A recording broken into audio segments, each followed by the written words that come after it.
Hello everyone and welcome back to my channel Edmund Mindaros, and for today's quick tutorial, and I'm going to show you guys on how to resolve Windows Update with the error code KB5061977 failed to install in Windows 11 computer. So Microsoft released the out-of-band update KB5061977 for Windows 11 versions 24H2. The emergency patch, which was released as OS Build 2600.4066, was designed to resolve a critical issue with confidential virtual machines on Hyper-V. So these updates failures also tend to clog the update queue, causing delays for future patches or contributing to more long-term update-related issues. And then I'll show you solutions to fix this error. And without further ado, and let's go ahead. So all you have to do is to press the Windows key plus letter R on your keyboard to open this run command. And then once you open up this run, so here in box, and then we need to type this command keyword services.msc. So just type this command keyword services.msc, that is one word, and then click OK. And then once you open up this services and services local, but before to proceed, so here we need to check those services if it is already running or not.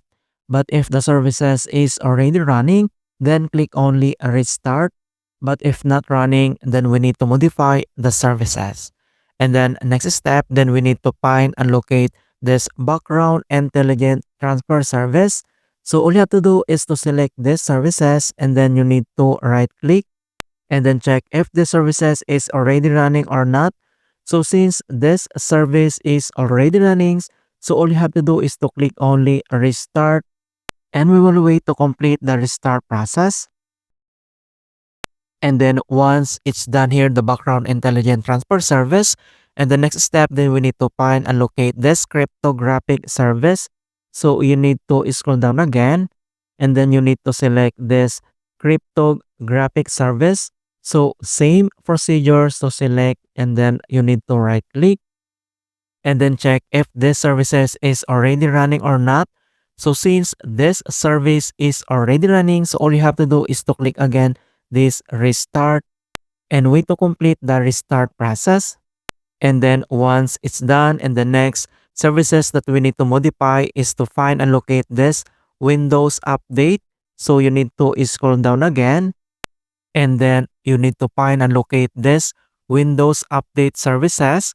So all you have to do is to select, and then you need to right click and then check if this services is already running or not. So since this service is already running, so all you have to do is to click only restart and wait to complete the restart process. Okay, so after completing to modify this services, and then we need to close the services settings. And then next solutions that we're going to do is to run the Windows Update Troubleshooters. So all you have to do is to click again on Start menu, and then here for search for apps, and then you need to type this troubleshoot settings, and then you need to click open. And then once you open up this troubleshoot settings, and then here at troubleshoots under at options, and then you need to select this other troubleshooters and then click. So here again at other troubleshooters under at most frequent, and then you need to select this Windows Update. And then on right side, you can say this run, and then you need to tap or click this run. And then we need to wait to complete the initializings and diagnostic process. So after completing the troubleshoots, and then all you have to do is to follow only the screen instructions to fix this error. And then after here, and then we need to close the settings, and then here at start menu, and then you need to restart this PC to fix this error. Alright, so that's it guys, and thanks for watching, and hopefully this video was helpful to resolve Windows Update error on your PC. And give it a thumbs up and share it with others who are having problems with Windows. And if you're new to our channel, I invite you to subscribe and click the bell to not miss out on the latest for Windows tutorials. Thank you guys, and see you in my next tutorials.